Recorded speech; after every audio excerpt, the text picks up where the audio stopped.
Informação exclusiva, o Flamengo está de olho em Gabriel Jesus. Vídeo de hoje do canal traz detalhes da conversa e como é que fica o Palmeiras nessa história, as últimas do mercado, bastidores, finanças e muito mais. Fala aí pessoal, sou Jorge Nicola, bem-vindos a mais um vídeo do canal, sempre bom ter vocês por aqui. Sem perder tempo, pedir para deixar like, se inscrever no canal e ativar as notificações. Quero te atualizar agora sobre Lucas Paquetá, já são 3 fontes diferentes, assegurando que o meio atacante, ex-Flamengo, será absolvido das acusações de manipulação de resultados. Você vai lembrar que ele foi julgado pela Federação Inglesa, correndo o risco de ser banido do futebol.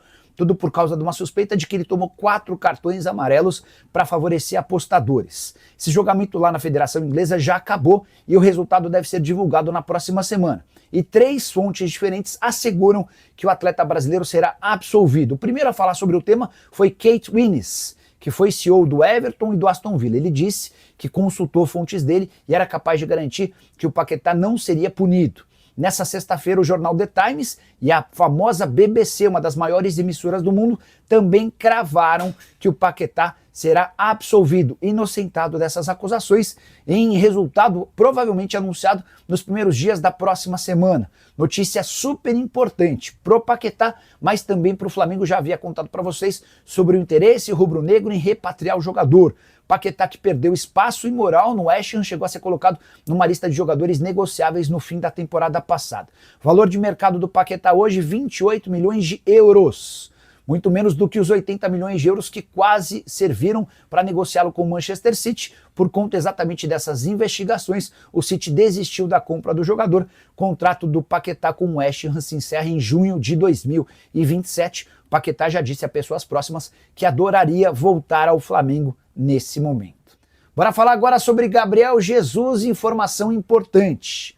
Uma fonte rubro-negra, a mesma que me cravou algum tempo atrás sobre as contratações do lateral Danilo e do meio-campista Jorginho, assegura que Gabriel Jesus faz parte dos planos do Flamengo e que já existiram rodadas de negociação e conversas entre Flamengo e Arsenal e Flamengo e Gabriel Jesus. Não se trata de uma operação fácil, a ideia do Fly era contratar o jogador por empréstimo com obrigação de compra. Simultaneamente a essa informação, li que nos portais ingleses que o Arsenal cogita negociar o Gabriel Jesus. O Andrea Berta, que é o diretor esportivo do clube, avalia negociar o atacante brasileiro de 28 anos de idade, que na temporada passada foi bem abaixo do que se imaginava. Foram só 27 partidas, sendo 13 como titular, 14 como reserva. Gabriel Jesus marcou 7 gols e deu 2 assistências. O ex-atacante do Palmeiras e da seleção brasileira agrada, encanta o técnico Felipe Luiz, que entende que o Gabriel Jesus tem todas as características que ele busca num centroavante. Algo diferente em relação ao Pedro,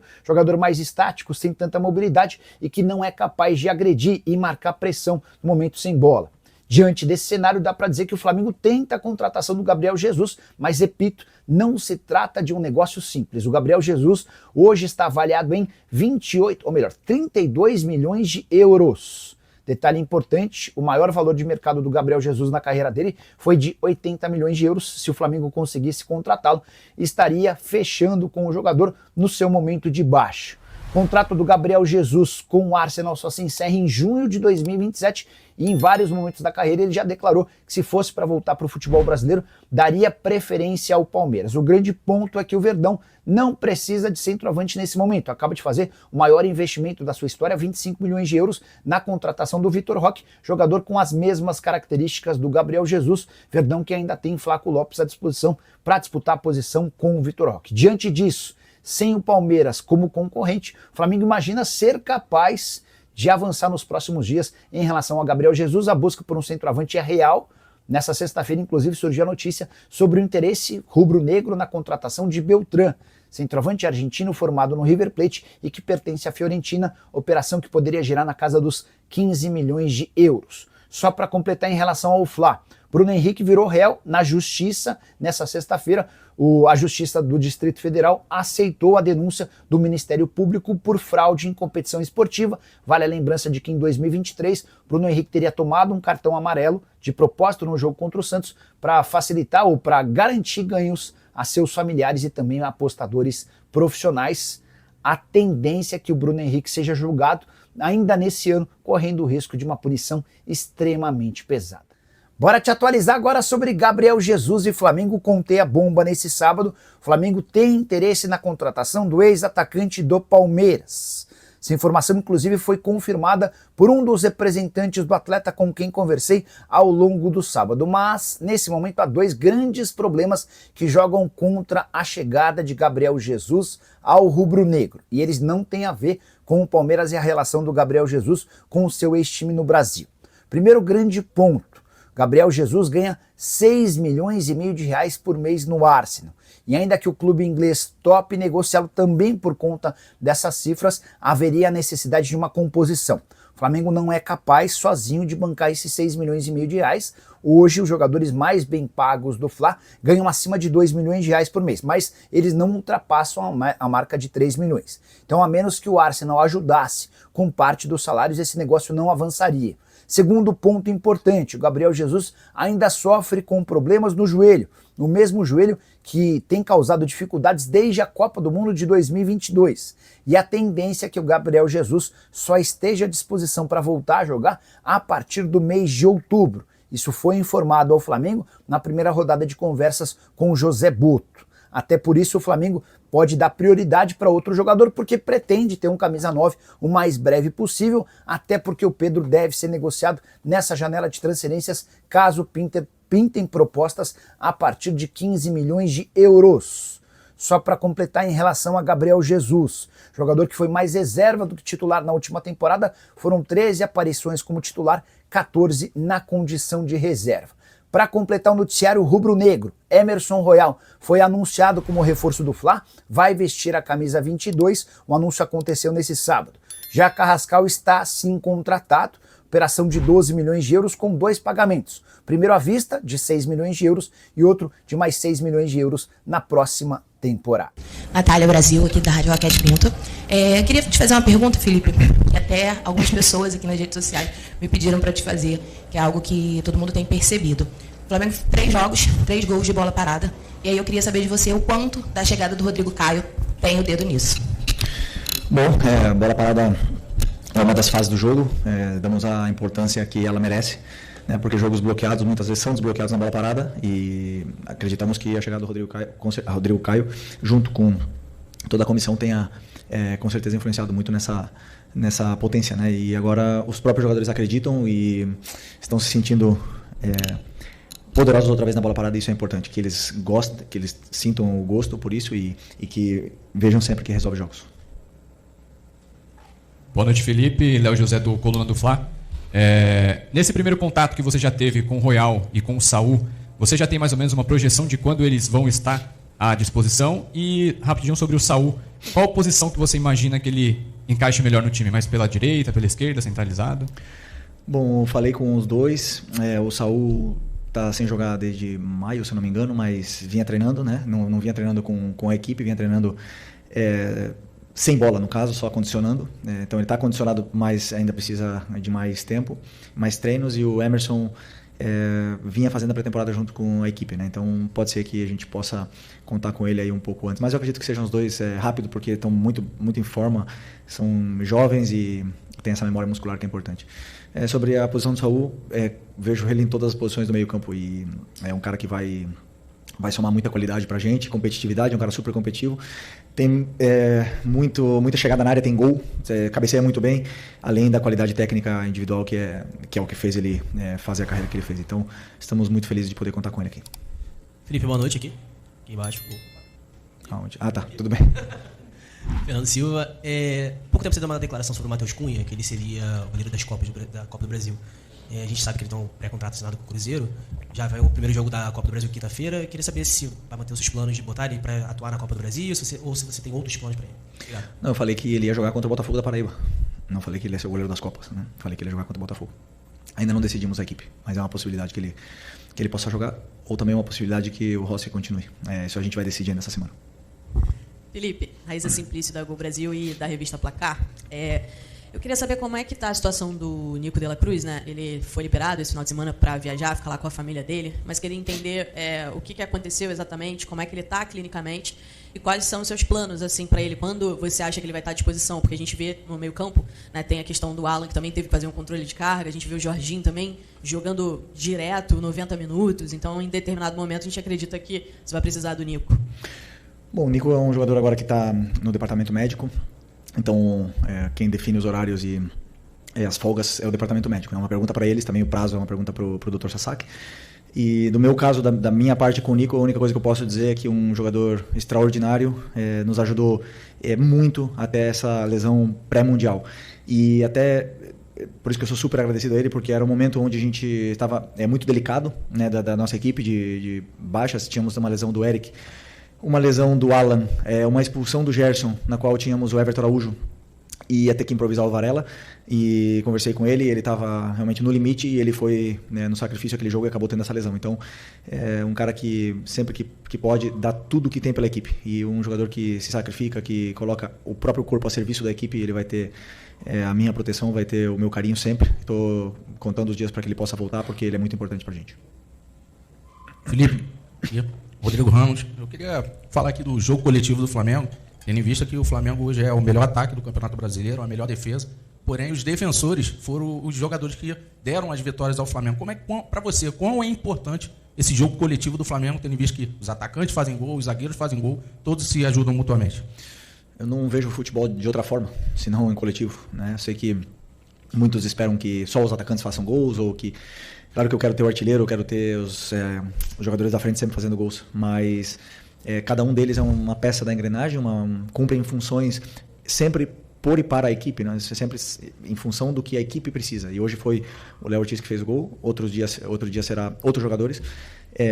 O importante é isso, que a equipe vença. E quando a equipe vence, estão todos felizes, todos comemorando, e aí o reconhecimento individual ele vem do mesmo jeito, mesmo que os atacantes não tenham feito gol, né? Mas eu acredito sempre que vai chegar, e a hora dos atacantes de fazer gols também vai vir. Boa noite, Felipe. Bruna Medeiros, do Disflá. Foi citado aqui já os gols de bola parada, né? E dos últimos 4 gols do Flamengo, 3 foram de bola parada. O Flamengo está tendo um pouco mais de dificuldade de criar com a bola no chão, apesar da posse de bola grande. Você vê isso também, e como solucionar essa questão? Obrigado. Bom, como eu falei na outra pergunta, a bola parada ela é uma fase do jogo, né? Então é uma forma de criar. Se você tem 8 escanteios, você tem 8 cruzamentos na área de forma perigosa, com jogadores importantes e determinantes na parte da fase da bola parada. Então é uma das fases, né? Claro que os últimos adversários aí, tirando o Santos, o Bragantino também, mas são adversários que tentaram se fechar um pouco, se fechar mais. Hoje foi muito difícil, né? O jeito que o Atlético jogou. E isso, claro, os jogadores sabem que são 90 minutos, que temos que ter paciência, temos que defender bem, e no final das contas o gol pode chegar de várias formas, e chegou, e o importante é a vitória. Claro que temos muito a evoluir, melhorar na criação, mas como eu falei, a bola parada tem uma importância muito grande. Não podemos achar que só porque foi de bola parada o time não cria, senão criou muito para gerar todos esses escanteios. Felipe, boa noite. Gabriel Reis, canal Pará Rubro Negro. Cara, eu não tenho como não falar disso. O Bruno Henrique estava muito chateado no campo, falando que o Ramon Abate-Abel chamou ele e o Hulk e falou: ou é pênalti e amarelo, ou é falta, vermelho. Ele vai no VAR, volta, dá um amarelo. Vimos todos vocês muito chateados. Sei que você não gosta de falar de arbitragem, mas é uma situação que mexia diretamente com liderança de campeonato, um momento que você está com vários jogadores lesionados e que sabem, né, tem a necessidade de tentar abrir, e o Flamengo conseguiu abrir, né? Mas eu queria a sua opinião sobre o que aconteceu, e principalmente pelo caso do Bruno Henrique, que, vivendo a situação que está vivendo, acabou se expondo, né, e criticando, né, a arbitragem, criticando o posicionamento do Ramon Abate-Abel.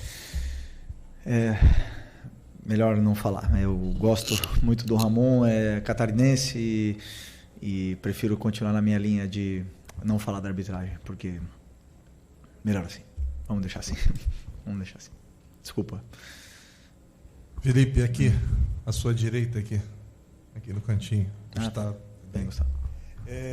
O Felipe, existe hoje um clamor do torcedor do Flamengo, hashtag no Twitter, pela volta do Paquetá. com os reforços que o Flamengo já conseguiu fazer até aqui, o Paquetá teria espaço no teu time ainda? Primeiro que ele não é um jogador nosso, né? Então é de um clube da Premier League, um dos melhores aí, clubes da Europa. Temos que respeitá-lo, né? Mas o Paquetá tem uma história muito grande aqui, tem um carinho do torcedor e não tem nenhuma dúvida que o Paquetá tem lugar em qualquer time do mundo. Sempre se acha um lugar para jogadores com essa qualidade. Felipe, boa noite.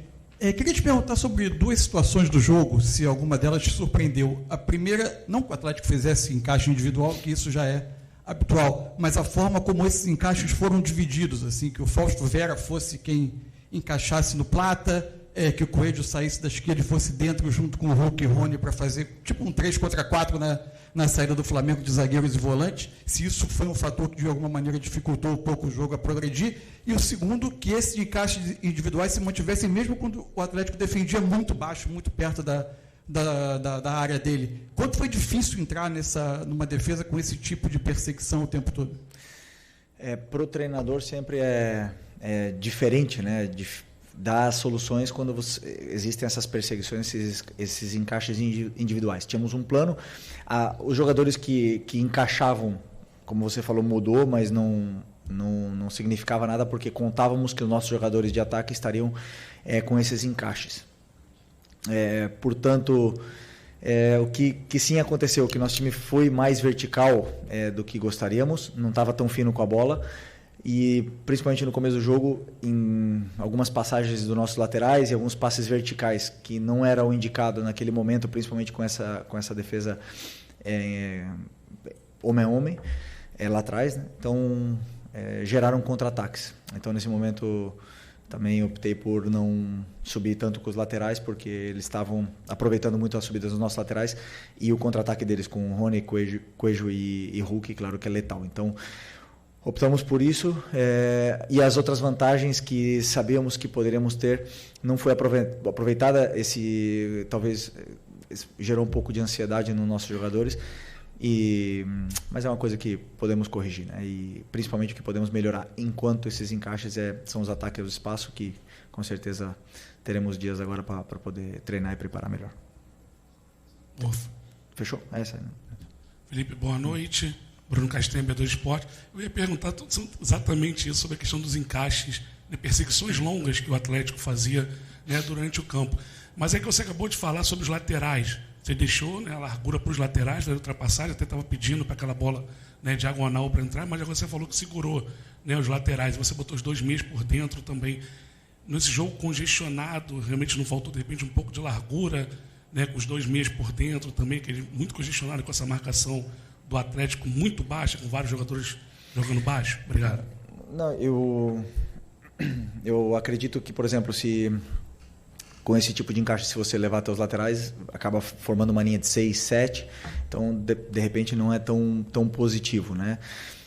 No caso de, por exemplo, dar amplitude com pontas, deixaria meu atacante sozinho com 3 na frente. Então são escolhas que eu fui tomando durante o jogo, também não só pensando na fase ofensiva, senão na transição, que existia um contra-ataque perigoso, e o nosso time conseguiu gerar em certos momentos essas situações para levar o time até a área, mas como o teu companheiro bem falou, os encaixes eles existem até na área, né? Mas isso vai muito daí da individualidade do jogador, da imposição técnica que ele tenha sobre o adversário que esteja defendendo ele. E como eu falei, talvez não tenha sido o nosso melhor dia tecnicamente, mas foi o meu plano enquanto a esse tipo de marcação. Outras equipes também fazem, optamos por planos diferentes, mas também tem que ver os jogadores que estão disponíveis sempre para poder montar com as características que a equipe precisa. Felipe, boa noite. Boa noite. Pensando agora no próximo jogo, os 4 confrontos que envolvem apenas os times da Série A nas oitavas da Copa do Brasil, eles têm uma coisa em comum, que são confrontos de times que disputaram o Mundial de Clubes contra times que descansaram, aproveitaram esse período aqui no Brasil para fazer uma espécie de pré-temporada. Você já tem enfrentado isso nessas últimas rodadas aí do Brasileiro, mas você acha que isso pode ser determinante? Quem pode levar a vantagem nisso? Um time que disputou o Mundial, continuou com o ritmo de jogo, vem com a moral levantada ou um time que chega mais descansado? Você acha que isso pode fazer diferença? Sinceramente, eu acredito que o futebol, a moral, como você falou, ela é dia a dia, semana a semana, né? Se você perde um jogo, a moral baixa, o jogador perde confiança e isso é jogo a jogo. Até mesmo, às vezes, os jogadores eles sentem essas mudanças nos treinos, né? Então, não acredito que o Mundial tenha influência. O que sim, a forma que jogamos o Mundial e que tentamos chegar o mais longe possível, nos deu confiança internamente no que está sendo feito, no modelo, a gente pôde se comparar com os grandes e isso os jogadores, sem nenhuma dúvida, se sentem mais poderosos, entre aspas, né? Quando a gente faz jogos desse calibre. Mas não acredito que os times que jogaram o Mundial vão ter alguma vantagem ou vice-versa, né? sobre os times da Copa. Oi, Felipe aqui, David Sharp, tudo bem? Parabéns pela vitória, pela liderança, pela retomada da liderança. Eu vou te perguntar sobre posse de bola, porque o Flamengo vem sempre tendo mais de 60% de posse de bola nos seus jogos. Mas hoje, de novo, assim como no último jogo com o Bragantino, o coeficiente de gols esperados do Atlético Mineiro foi maior, foi 1,12 contra 0,82. Ou seja, o Atlético Mineiro teve chances, né? Mesmo com uma posse de bola muito inferior. Aí eu te pergunto, às vezes não seria mais interessante diversificar esse modelo de jogo com menos posse de bola, com um time mais vertical, talvez mais arriscando um pouco mais, para que tenha menos posse de bola, mas seja mais contundente, como o Sampaoli falou, e até sobre o modelo de jogo mesmo, como a gente está falando aqui, se você quiser comentar o que falou o Alcaraz agora, essa entrevista que ele deu. Primeiro, sobre a verticalidade. Hoje meu time foi extremamente vertical e perdemos bolas e geramos esse coeficiente negativo ou positivo para o Atlético Mineiro, contra-ataques.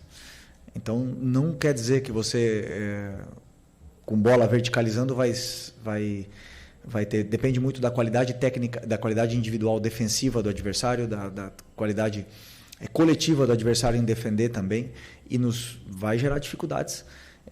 Cada time tem uma forma de defender e nem sempre é fácil entrar. É um time super qualificado e ainda por cima está fazendo contratações ainda que vão potencializar ainda mais essa equipe. É uma equipe muito forte e não é fácil entrar. Não é fácil entrar. Agora, vamos pensar, vamos jogar sem a bola, dar a bola para o adversário e ficar em bloco baixo? Aí eu queria ver se as perguntas estariam sendo dessa maneira aqui. Eu não posso reclamar. Meu time é líder, melhor ataque, melhor defesa. Não tenho que pensar em mudar o modelo. Tenho que pensar em continuar vencendo, simplesmente. Mas nós variamos. Hoje jogamos com 2 atacantes, como o teu companheiro falou, com as pontas por dentro. Laterais passaram, depois pararam de passar. Depois entrou o Wallace. E aí as variações elas existem. Muitas vezes jogamos com 3, jogamos com 2. Está aí. Tá aí. As variações estão aí. Esperar em bloco baixo? Nunca. Boa noite, Felipe. Aqui, Isabelle Costa, Canal Gold. Queria te perguntar sobre o planejamento para os próximos jogos, porque o Flamengo já enfrenta novamente o Atlético Mineiro pela Copa do Brasil, primeiro jogo, depois tem Ceará, em Fortaleza, e depois tem o jogo também de decisão da Copa do Brasil. Você pensa em poupar para algum desses jogos?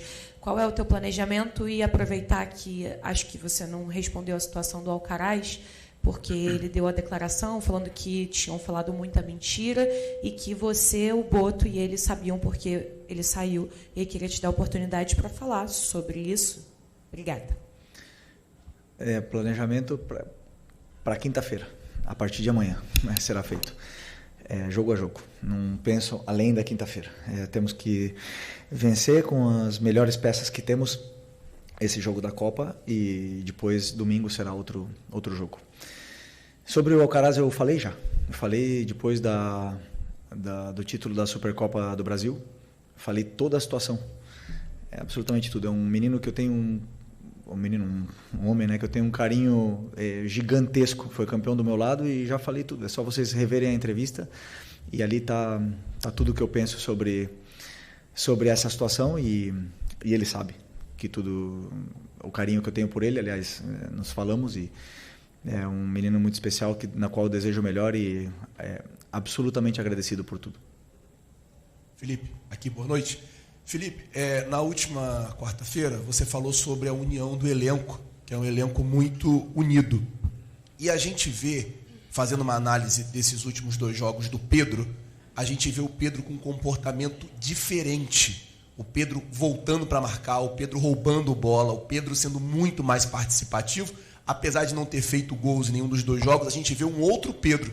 Inclusive, saiu uma matéria que ele bateu o recorde da carreira assim, em índices durante a partida contra o Red Bull Bragantino. Eu queria saber de você o quanto a união desse grupo te ajudou a trazer esse jogador de volta, um jogador que é importante, um jogador que teve mais gols aí durante muitos campeonatos brasileiros, um artilheiro nato. Queria saber de você isso assim e o quanto essa mudança de comportamento dele tem te ajudado como uma opção também para os jogos. Obrigado. O grupo é muito bom. Já falei, já estou cansado de falar que esse grupo aqui só quer ganhar, quer fazer história, quer ganhar títulos, quer ganhar jogos, quer continuar com essa ambição, e isso eu percebo todos os dias. Então, com a situação do Pedro, como eu falei nas outras vezes, eu só ver ele fazendo isso dentro do campo é incrível. Ele tá muito bem. Aliás, não só defensivamente, que ele está do mesmo nível dos companheiros, senão tecnicamente está muito bem outra vez, e estamos muito felizes com o rendimento dele, e sem nenhuma dúvida é um jogador importantíssimo para a gente. Felipe, boa noite. Pablo Rua aqui do Voz do Ninho. Queria falar um pouco sobre o Jorginho, né? Desde que ele chegou, praticamente jogou todos os jogos do Mundial até aqui.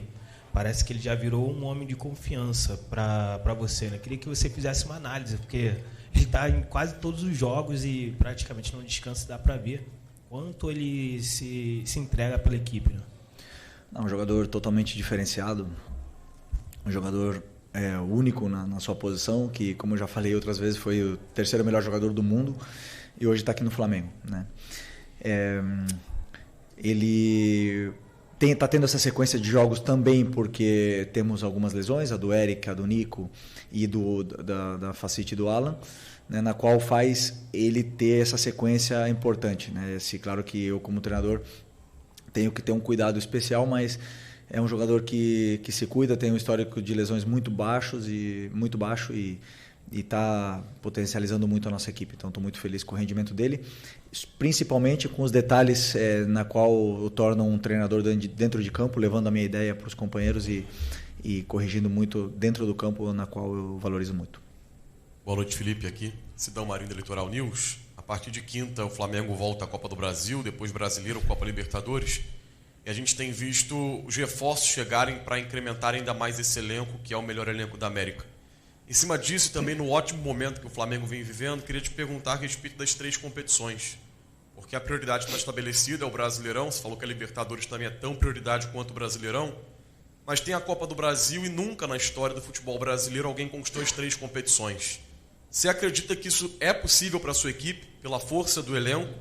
E mais do que se é possível, é um desejo que você tem, um objetivo que você tem, levando em conta essa ambição que você sempre traz para os seus jogadores, que a gente vê que eles são recheados disso, e isso move muito eles dentro do gramado. Obrigado. Bom, que primeiro ganhar quinta-feira. Não penso em agora a longo prazo. Claro que o objetivo do clube, como você bem falou, né? A gente sabe da Libertadores e do Brasileiro a importância que tem essas competições, mas a Copa está aí, estamos vivos, estamos com possibilidades e temos que ganhar do Atlético.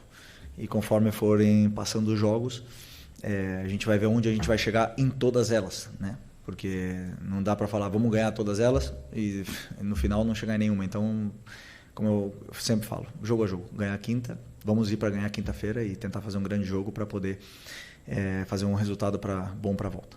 Fala, nação! O Flamengo está de volta à liderança do Brasileirão e o clima é de festa. Com o gol do Léo Ortiz e atuação sólida, o Mengão venceu o Atlético Mineiro no Maracanã e mostrou que está mais vivo do que nunca na briga pelo título. Mas o que pegou mesmo foi a coletiva de Felipe Luiz. O comandante rasgou elogios para a bola parada que decidiu o jogo, exaltou os reforços recém-chegados e deixou claro que o time vai crescer ainda mais com Saúl Ñíguez e Emerson Royal. Cola comigo porque a entrevista pós-jogo revelou muita coisa sobre o que vem por aí no Mengão. Já mete o dedo no like e se inscreve, porque tá começando mais um vídeo com aquele clima de vitória que a gente ama. Depois da vitória sobre o Galo, Felipe Luiz chegou rasgando elogios para a bola parada do Mengão. E com razão. Foi numa cobrança perfeita que saiu o gol do zagueirão Léo Ortiz, garantindo os 3 pontos e a retomada da liderança. O técnico destacou o quanto o time tem treinado essas jogadas e como isso está se tornando uma arma decisiva em jogos grandes. Segundo ele, a preparação é constante e o time está começando a colher os frutos disso em campo. E cá entre nós, bola parada bem trabalhada é diferencial de time campeão, meu parceiro. Quando não dá na bola rolando, tem que matar na bola parada. Felipe Luiz também falou sobre a chegada do espanhol Saúl Ñíguez, e a palavra é clara: qualidade e competitividade.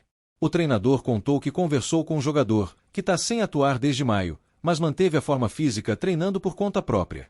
Ainda não é para agora, mas o cara já chegou condicionado e só precisa de mais alguns treinos com bola. E mais, Felipe deixou escapar que vê o Saúl como um coringa do meio-campo, pode jogar como primeiro, segundo ou até mais avançado. Ele tem chegada, cabeceio forte, técnica refinada, é o tipo de jogador que muda o nível do elenco. Já o Emerson Royal está mais pronto do que nunca. Segundo Felipe, o lateral vinha fazendo pré-temporada com o Milan e chega ao Flamengo em ritmo forte. A expectativa é que ele esteja disponível muito em breve e já possa entrar em campo nos próximos jogos.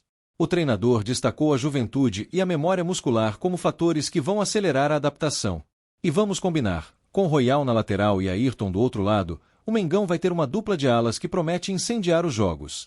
O torcedor pode se animar porque o time está ganhando peças de peso. Nação, o recado está dado. O Flamengo venceu, convenceu e ainda apresentou reforços de peso para a sequência do campeonato. A liderança voltou, a confiança também, e com Felipe Luiz comandando o bonde, esse elenco só tende a crescer. Agora comenta aí, o que você achou da atuação contra o Galo? E mais importante, como você vê Saúl e Emerson Royal nesse time? Ah, e não esquece, se você ama o Mengão, precisa conhecer o e-book e a verdadeira história do Flamengo. Tá fixado nos comentários. Clica lá e fortalece o conhecimento rubro-negro. Tamo junto e até o próximo vídeo com mais uma avalanche de notícia do Mengão. Círculo vermelho grande, círculo preto médio soco.